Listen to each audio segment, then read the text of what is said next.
A crise diplomática entre a Rússia e os Estados Unidos, do imperialismo no geral, e a crise política no Brasil. O que tem a ver essa crise que foi aberta entre a Rússia e o imperialismo anglo-norte-americano, em primeiro lugar, após o suposto envolvimento dos serviços de inteligência russos no envenenamento de um antigo espião russo a serviço do MI6, que seria o serviço de inteligência britânico, e que tinha sido descoberto já há mais de 12 anos atrás e cambiado em troca, numa troca de espiões que aconteceu em 2010. Antes de entrar na avaliação detalhada dos fatos e até na avaliação moral dos fatos, é preciso ver os interesses materiais que há por trás. Porque toda movimentação política sempre tem por trás interesses econômicos. E hoje, ainda muito mais, devido à crise capitalista mundial e à necessidade dos monopólios conterem a queda da taxa de lucros.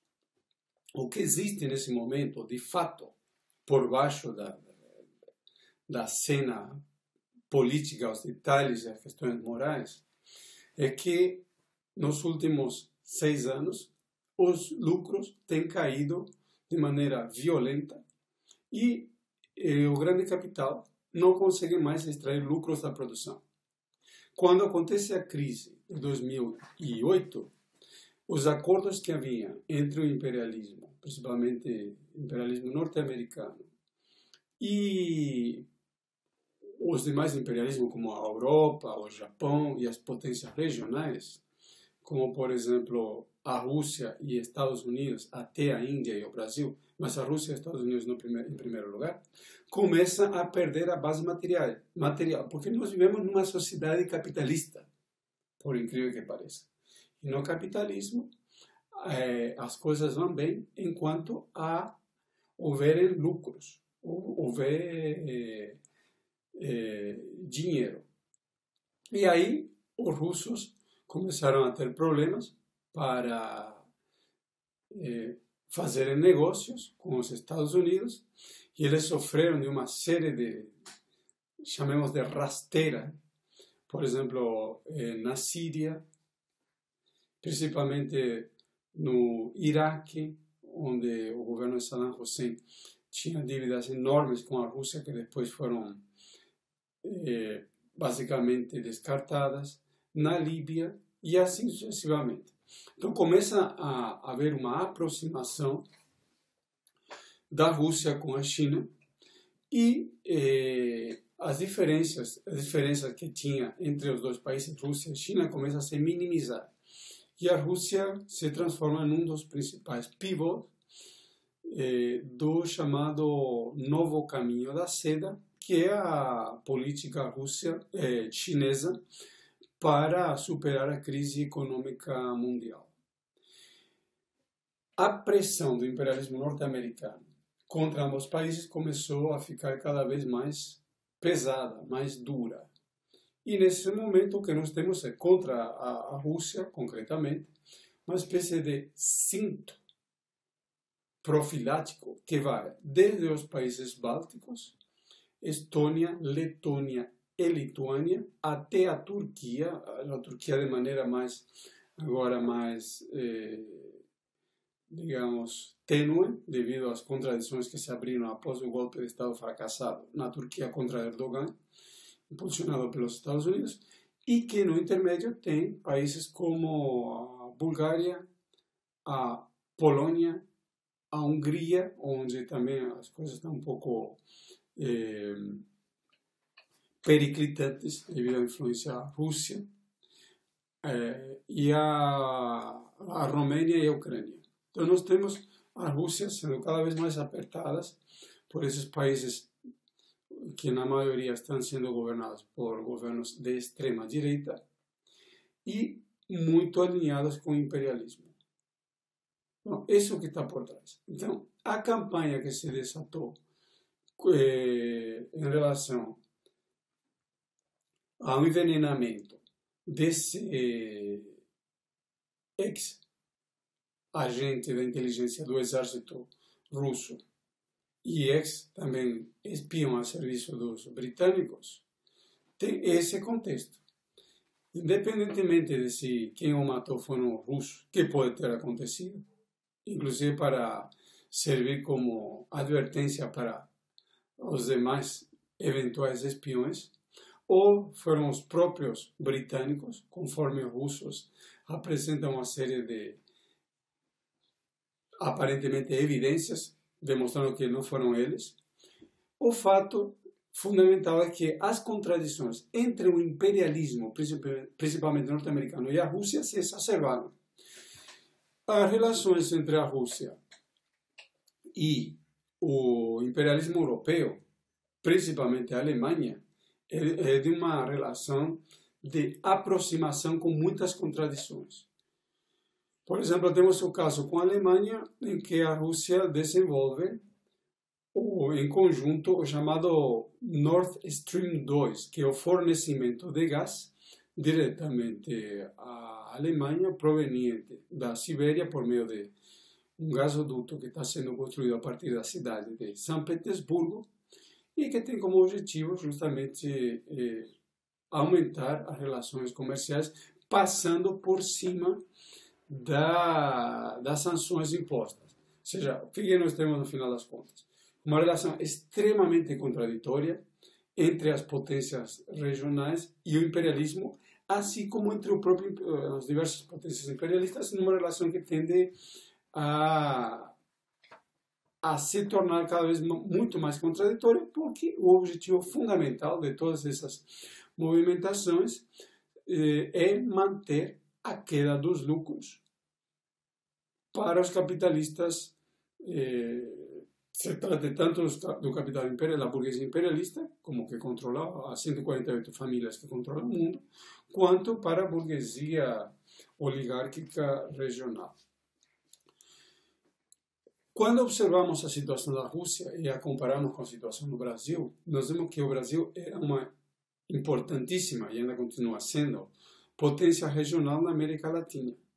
Só que o grau de autonomia nessas relações com o imperialismo da burguesia oligárquica russa ou chinesa é muito maior que da burguesia brasileira, que se encontra no quintal traseiro dos norte-americanos. Por isso, a atuação que é diferente. Então, no Brasil, o que o imperialismo está fazendo nos últimos anos? Justamente colocando uma cunha, tentando implodir o desenvolvimento, o fortalecimento do eixo Rússia-China, que poderia gerar um grande contraponto contra os Estados Unidos, principalmente quando fortalecidos pelo Brasil até certo ponto com a Europa.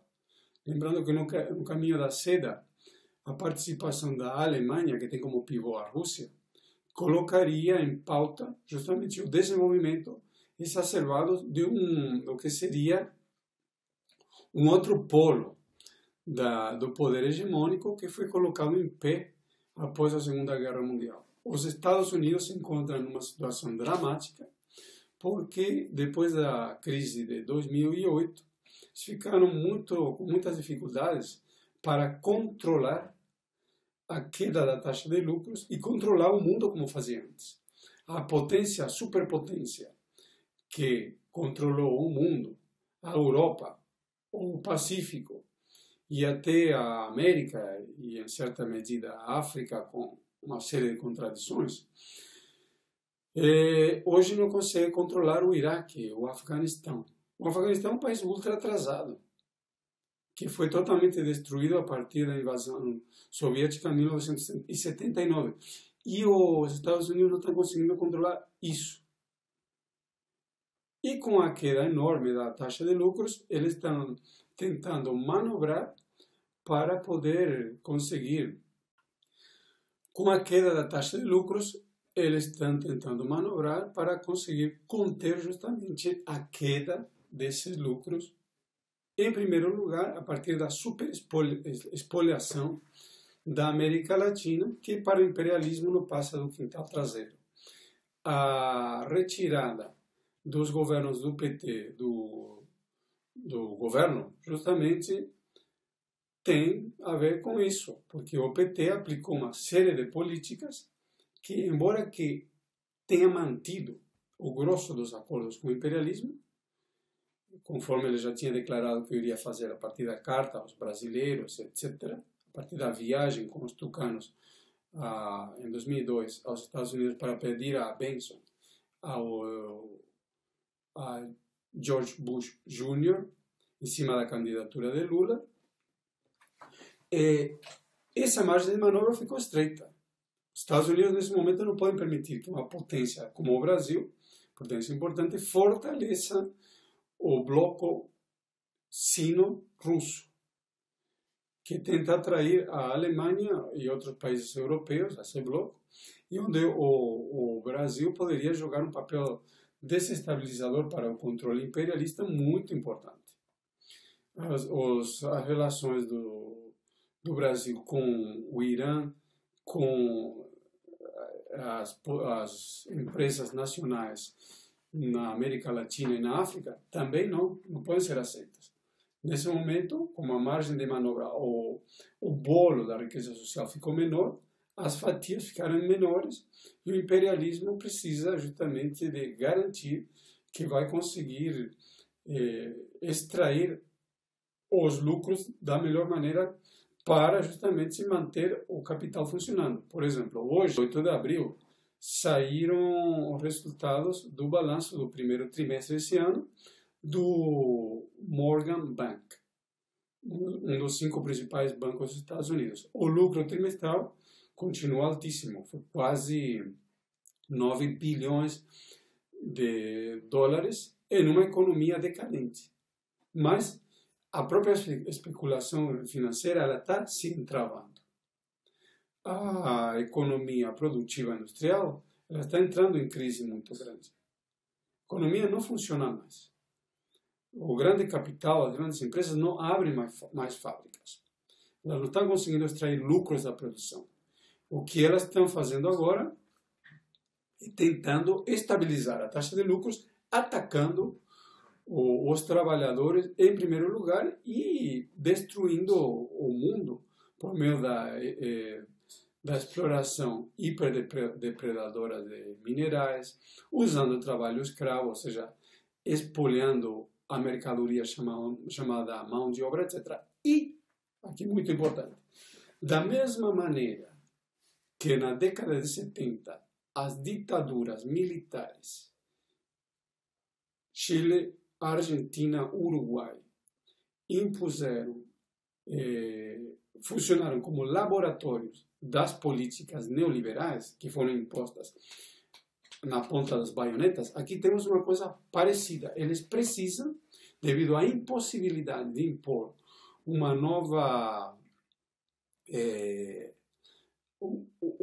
política alternativa ao neoliberalismo, eles precisam manter o neoliberalismo na força das baionetas. Por isso que eles têm que descartar esses governos frente populistas como o do PT, Evo Morales, Kirchner, Mujica, etc., e avançar perante uma ditaduras mais fortes, governos mais duros, que consigam não somente impor essas políticas, senão conter o inevitável ascenso da classe operária, porque, como tudo na vida, funciona em cima da luta de classes, da luta pela divisão do bolo social.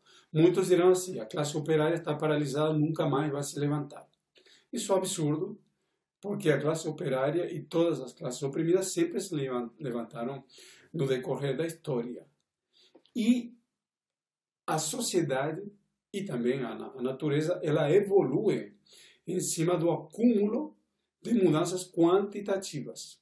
Então, toda a movimentação social que nesse momento tem sido contida tanto pelas políticas neoliberais, como que levou à incorporação da burocracia sindical, política e social ao regime imperialista mundial, isso tende, no próximo período, a ser implodido. O que nós teremos que ver no próximo período, qual será a reação da classe operária mundial.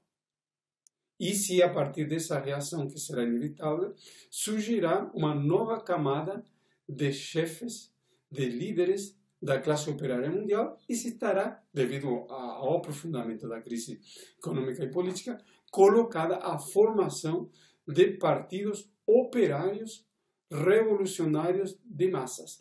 As contradições que nesse momento aparecem como contradições entre os vários setores da burguesia, no próximo período, deverão assimilar ou conhecer a entrada em cena do verdadeiro peso pesado social, que é a classe operária mundial.